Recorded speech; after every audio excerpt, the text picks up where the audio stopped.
Hello students.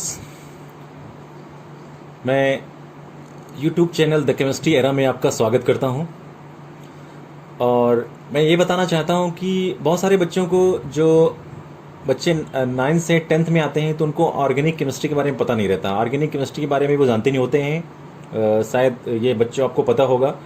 तो ये जो वीडियो है, इस वीडियो में आपको बताऊंगा कि ऑर्गेनिक केमिस्ट्री क्या है, ऑर्गेनिक केमिस्ट्री, ऑर्गेनिक कंपाउंड क्या है, ऑर्गेनिक कंपाउंड का क्लासिफिकेशन क्या है, वो कैसे ऑर्गेनिक कंपाउंड कैसे हैं, सैचुरेटेड हैं, अनसैचुरेटेड हैं, एलिफेटिक हैं, एरोमेटिक हैं। तो इस वीडियो में ऑर्गेनिक कंपाउंड के क्लासिफिकेशन के बारे में बात करूंगा कि वो होते क्या हैं। तो तैयार हो जाइए कॉपी और पेन के साथ, और बहुत मज़ा आने वाला है आपको इस टॉपिक में। बहुत अच्छा टॉपिक है, बहुत इजी टॉपिक है, आपको आसानी समझ में आएगा। जो भी बच्चे 9th के बाद 10th में जाते हैं या 10th के बाद 11th में जाते हैं तो उनको ऑर्गेनिक केमिस्ट्री के बारे में इतनी ज़्यादा कुछ जानकारी नहीं रहती है। तो मैं ऑर्गेनिक कंपाउंड के बारे में बताऊंगा, ऑर्गेनिक केमिस्ट्री के बारे में बताऊंगा। तो अगर मैं बात करता हूँ,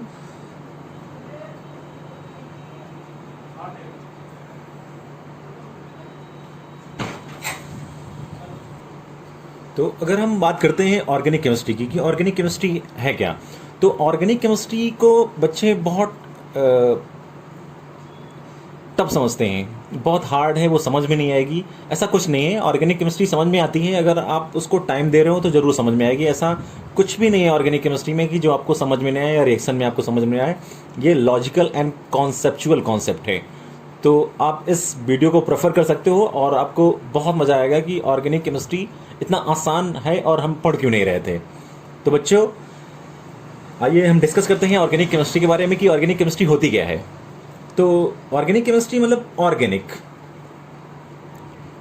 मीन्स कार्बनिक, कार्बनिक रसायन, ऑर्गेनिक केमिस्ट्री। तो ऑर्गेनिक की अगर हम बात करते हैं तो कंपाउंड और substance. So organic chemistry is the branch of science which deals about the study of substances और compound which are obtained from living organism. मतलब ऑर्गेनिक केमिस्ट्री के अकॉर्डिंग हम ऐसे कंपाउंड्स या सब्सटेंस की स्टडी करते हैं जो आपके लिविंग ऑर्गेनिज्म यानी प्लांट और एनिमल से obtain होते हैं। तो ऐसे सब्सटेंस जो प्लांट और एनिमल से या लिविंग ऑर्गेनिज्म से obtain होते हैं वो आपके ऑर्गेनिक कंपाउंड कहलाते हैं। तो ऐसे कंपाउंड की स्टडी जो होती है वो ऑर्गेनिक केमिस्ट्री के अकॉर्डिंग करते हैं। ठीक है, तो ये जो कॉन्सेप्ट है ये कहलाता है आपका ऑर्गेनिक केमिस्ट्री। तो ऑर्गेनिक केमिस्ट्री में आपके बहुत सारे कंपाउंड्स होते हैं, चाहे आप एलिफेटिक कंपाउंड ले लो, चाहे आप एरोमेटिक कंपाउंड ले लो। तो organic chemistry is the branch of science which deals about the study of compound और substance obtained from living organism is known as organic chemistry. अगर आप इसके बाद अगर आपकी बात आती है कि ऑर्गेनिक कंपाउंड क्या होते हैं,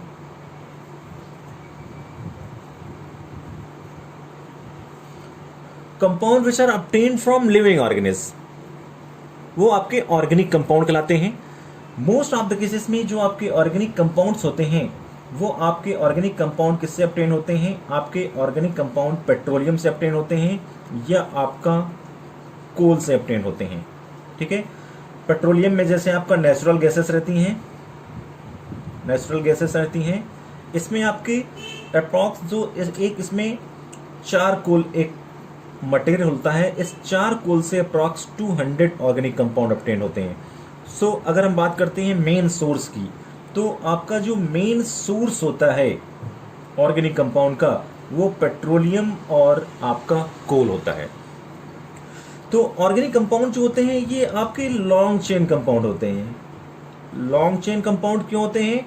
क्योंकि ये आपके कार्बन कंटेनिंग कंपाउंड होते हैं। कार्बन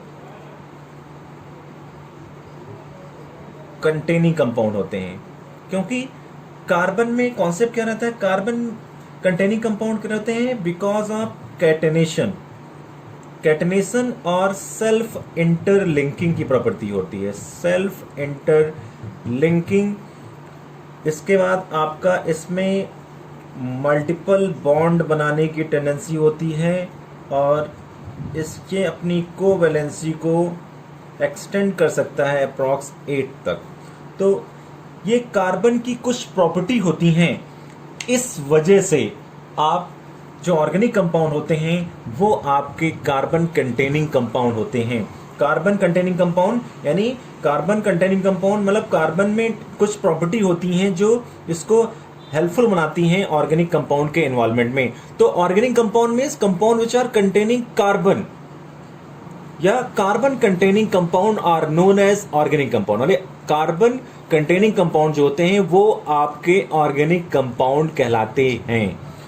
कार्बन में कुछ प्रॉपर्टी होती है, क्यों वो ऑर्गेनिक कंपाउंड बनाने की टेंडेंसी क्यों है? क्योंकि उसमें कुछ स्पेशल प्रॉपर्टी है। वो स्पेशल प्रॉपर्टी क्या है? कैटनेशन या सेल्फ इंटरलिंकिंग, यानी कार्बन खुद अपने आप से जुड़ सकता है, अपने आप से बॉन्ड फॉर्मेशन कर सकता है। इसलिए कार्बन में कैटनेशन या सेल्फ इंटरलिंकिंग की प्रॉपर्टी होती है। इसके बाद कार्बन में मल्टीपल, कार्बन खुद अपने आप से carbon carbon double bond, carbon carbon triple bond, carbon खुद अपने कार्बन से मल्टीपल बॉन्ड, डबल बॉन्ड या ट्रिपल बॉन्ड से बॉन्ड करता है। कार्बन ऑक्सीजन से डबल बॉन्ड से बॉन्ड करता है, कार्बन नाइट्रोजन से डबल बॉन्ड से बॉन्ड करता है, कार्बन सल्फर से डबल बॉन्ड से बॉन्ड करता है, कार्बन फास्फोरस से भी आपका ट्रिपल बॉन्ड से बॉन्ड करता है। तो कार्बन में मल्टीपल बॉन्ड बनाने की टेंडेंसी होती है। ये खुद अपने सेल्फ एलिमेंट से या दूसरे मोर इलेक्ट्रोनेगेटिव एटम से बॉन्ड कर सकता है। उसके बाद अपनी कोवेलेंसी को 8 तक एक्सटेंड कर सकता है। इसमें हमने कोवेलेंसी को एक्सटेंड करने की टेंडेंसी होती है क्योंकि तभी इसकी बैलेंसी कंप्लीट हो पाती है। कार्बन की बैलेंसी जो होती है वो 4 होती है। कार्बन की बैलेंसी मैक्सिमम 4 होती है, ठीक है। ये एक्सटेंड कर सकता है अपनी बैलेंसी। तो ये कुछ कार्बन की प्रॉपर्टी होती हैं, इसलिए आपका जो कार्बन है वो ऑर्गेनिक कंपाउंड में इन्वॉल्व होता है। अगर आपका कार्बन ऑर्गेनिक कंपाउंड के फॉर्मेशन में इन्वॉल्व है, ऑर्गेनिक कंपाउंड के फॉर्मेशन में इन्वॉल्व है, तो कार्बन आपका माइक्रोमोलिक्यूल बनाता है। क्या बनाता है? कार्बन आपका माइक्रोमोलिक्यूल बनाता है। माइक्रोमोलिक्यूल या कह सकते हैं आपका बिग मॉलिक्यूल बनाता है, बिग मॉलिक्यूल बनाता है। जैसे आपका carbohydrates, fats, lipids, nucleic acid, protein, polymers. तो कार्बन जो है उसमें टेंडेंसी होती है मैक्रोमोलिक्यूल बनाने की या बिग मॉलिक्यूल बनाने की। जैसे आपका कार्बोहाइड्रेट हो गया, आपका फैट्स हो गया, आपका लिपिड्स हो गया, आपका न्यूक्लिक एसिड हो गया, आपका प्रोटीन हो गया, आपका पॉलीमर्स हो गया। तो कार्बन कंटेनिंग कंपाउंड जो होते हैं वो आपके ऑर्गेनिक कंपाउंड कहलाते हैं।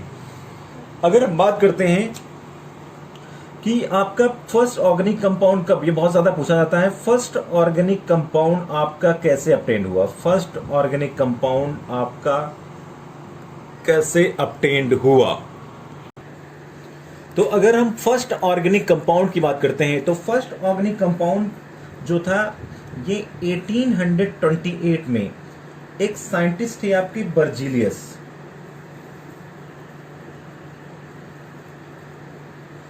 बर्जीलियस के जो स्टूडेंट थे ये आपके थे वोहलर।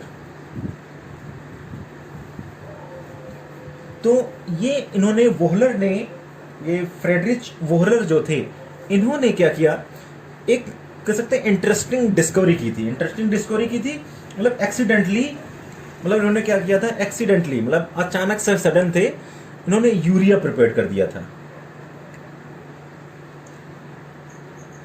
तो जो आपका यूरिया होता है, और यूरिया जो होता है आपका एक तरह का ऑर्गेनिक कंपाउंड है। ये आपका आइसोलेट होता है urine of man and other mammals. ये यूरिन से आपका एक्सक्रीशन होता है इसका। तो यूरिया कैसे बनाया इन्होंने? तो इन्होंने क्या किया कि अमोनियम क्लोराइड एक कंपाउंड है, इन्होंने इसको हीट करवाया KCNO पोटेशियम आइसोसाइनेट के साथ। इन्होंने इसको हीट किया इसके साथ, ठीक है। तो इसके बाद इनको मिला यहाँ पे NH4CNO, अमोनियम साइनेट मिला, और KCl आपका बाहर निकल गया। जब इन्होंने अमोनियम थायोसाइनेट को, NH4CNO को जब हीट किया और इसका रीअरेंजमेंट कराया, रीअरेंजमेंट। तो जब इसका रीअरेंजमेंट कराया तो इनको मिला क्या, इनको मिला यूरिया। तो अगर आप फर्स्ट ऑर्गेनिक कंपाउंड की बात करते हो तो जो आपका फर्स्ट ऑर्गेनिक कंपाउंड है वो आपका फर्स्ट ऑर्गेनिक कंपाउंड यूरिया है। और एक्सीडेंटली ये वर्जिलियस के जो स्टूडेंट थे वोहलर, फ्रेडरिक वोहलर ने 1828 में ये आपका कंपाउंड बनाया। ये कंपाउंड आपका पहला केमिकल लैब में सिंथेसाइज पहला ऑर्गेनिक कंपाउंड था आपका। और ये कॉन्सेप्ट जो था ये वाइटल फोर्स थ्योरी के अकॉर्डिंग लिया गया था। अगर आपको वाइटल फोर्स थ्योरी की अगर हम बात करें तो वाइटल फोर्स थ्योरी क्या थी, ये एक बर्जीलियस का कॉन्सेप्ट था। क्योंकि अगर हम ऑर्गेनिक कंपाउंड की बात करते हैं तो अगर आपका ऑर्गेनिक कंपाउंड की बात करते हैं पुराने कॉन्सेप्ट के अकॉर्डिंग, तो ऑर्गेनिक कंपाउंड मैंने अभी ऑलरेडी बताया था आपको कि ऑर्गेनिक कंपाउंड जो होते हैं ये जो मेजर सोर्स होता है इनका ये नेचर होता है। तो नेचुरली अकरिंग सब्सटेंस जो होते हैं, अगर हम 18th सेंचुरी की बात करते हैं तो अगर हम यूरिया ले लें या हम शुगर ले लें या हम ऑयल्स ले लें या हम फैट्स ले लें या हम डाइज ले लें या हम प्रोटीन्स ले लें या हम विटामिन्स ले लें, ठीक है। तो ये जो आपके कंपाउंड है या तो ये डायरेक्टली आइसोलेट किए गए हैं या इनडायरेक्टली आइसोलेट किए गए हैं। और कैसे आइसोलेट किए गए हैं, ये आइसोलेट किए गए हैं लिविंग ऑर्गेनिज्म से। ये आपके जो कंपाउंड हैं लिविंग ऑर्गेनिज्म से आइसोलेट किए गए हैं, चाहे ये डायरेक्टली किए गए हों चाहे ये इनडायरेक्टली। लिविंग ऑर्गेनिज्म में आप बात कर सकते हो, चाहे एनिमल्स ले लो आप, चाहे आप प्लांट्स ले सकते हो। अगर हम ऑर्गेनिक कंपाउंड की बात करते हैं तो organic compound and branch of chemistry which deals the study of these compound. तो ऑर्गेनिक कंपाउंड की जो स्टडी होती है वो ऑर्गेनिक केमिस्ट्री के अकॉर्डिंग होती है। तो organic chemistry, organic compound and branch of chemistry which deals with the study of these compound was called organic compound. अगर हम दूसरे कंडीशन में अगर बात करते हैं, ऑन अदर हैंड्स में अगर हम बात करते हैं तो आपके बहुत सारे कंपाउंड जैसे आपके हैं कंपाउंड, कौन कौन से कंपाउंड्स, चाहे आप कॉमन सॉल्ट ले लो, चाहे आप मार्बल ले लो, चाहे आप एलम ले लो, चाहे आप ब्लू विट्रॉल ले लो। तो ये जो कंपाउंड आपके हैं ये नॉन लिविंग सोर्स से ऑब्टेन किए जाते हैं। ये कहां से ऑब्टेन किए जाते हैं, ये आपके नॉन लिविंग सोर्स से ऑब्टेन किए जाते हैं, ठीक है। तो ये जो आपके कंपाउंड्स होते हैं ये आपके कंपाउंड इन ऑर्गेनिक कंपाउंड कहलाते हैं। ये आपके कंपाउंड जो होते हैं ये इन ऑर्गेनिक, ऐसे कंपाउंड जो नॉन लिविंग सोर्स से ऑब्टेन किए जाते हैं वो आपके इन ऑर्गेनिक कंपाउंड कहलाते हैं। अगर हम बात करते हैं कि वाइटल फोर्स थ्योरी क्या है, मतलब किसी भी सब्सटेंस को एक्सप्लेन करने के लिए बर्जीलियस का वाइटल फोर्स थ्योरी क्या है, तो आपके जो ऑर्गेनिक कंपाउंड, आपके जो ऑर्गेनिक कंपाउंड होते हैं वो केमिकल लेबोरेटरी में आपके ऑब्टेन नहीं कर सकते। उनको हम prepare, we can not prepare organic compound in chemical laboratory. ये आपके एनिमल से या प्लांट से ऑब्टेन होते हैं। तो 1815 में एक स्वीडिश साइंटिस्ट थे आपके बर्जीलियस, तो बर्जीलियस ने दिया था एक कॉन्सेप्ट दिया था, वाइटल फोर्स थ्योरी का कॉन्सेप्ट था। तो वाइटल फोर्स थ्योरी का कॉन्सेप्ट था, इस कॉन्सेप्ट के अकॉर्डिंग बताया इन्होंने कि आपके जो ऑर्गेनिक कंपाउंड होते हैं, means organic compound are produced only under the influence of only under the influence of some mysterious force existing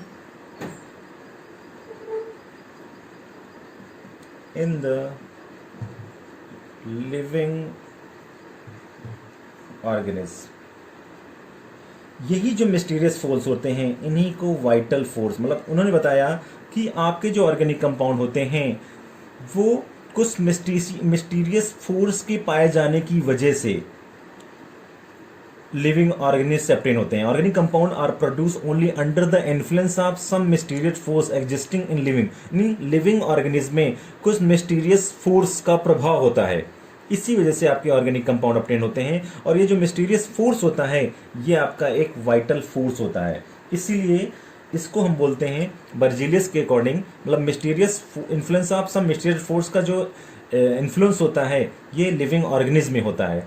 तो ये जो मिस्टीरियस फोर्स आपको होता है ये आपका वाइटल फोर्स होता है. तो वाइटल फोर्स थ्योरी जो थी वो मिस्टीरियस फोर्स पर डिपेंड कर रही थी और वाइटल फोर्स पर डिपेंड कर रही थी. ये बताया था आपके बर्जीलियस ने. उसके बाद ही एक्सीडेंटली लेबोरेटरी में उनके जो स्टूडेंट थे उन्होंने पहला organic compound, the first urea is the first organic compound which was synthesised in chemical laboratory in 1828 accidentally. So that was the interesting discovery of that particular first organic compound. Okay, thank you. तो आपको और ज़्यादा जानकारी के लिए organic compound के बारे में और ज़्यादा जानकारी के लिए आप प्रेफर कर सकते हो जो मेरा यूट्यूब चैनल है द केमिस्ट्री एरा. अगले वीडियो में मैं ऑर्गेनिक कंपाउंड के क्लासिफिकेशन के बारे में बताऊंगा. तो ज़्यादा से ज़्यादा कंटेंट पाने के लिए या अच्छा कंटेंट या अच्छा नॉलेज गेन करने के लिए आप लाइक करिए, सब्सक्राइब करिए मेरा YouTube channel the chemistry Era by engineer Anirudh Singh. Most welcome बच्चों, आपका बहुत स्वागत है. आप इससे जुड़िए और अच्छा नॉलेज आप गेन करिए. धन्यवाद.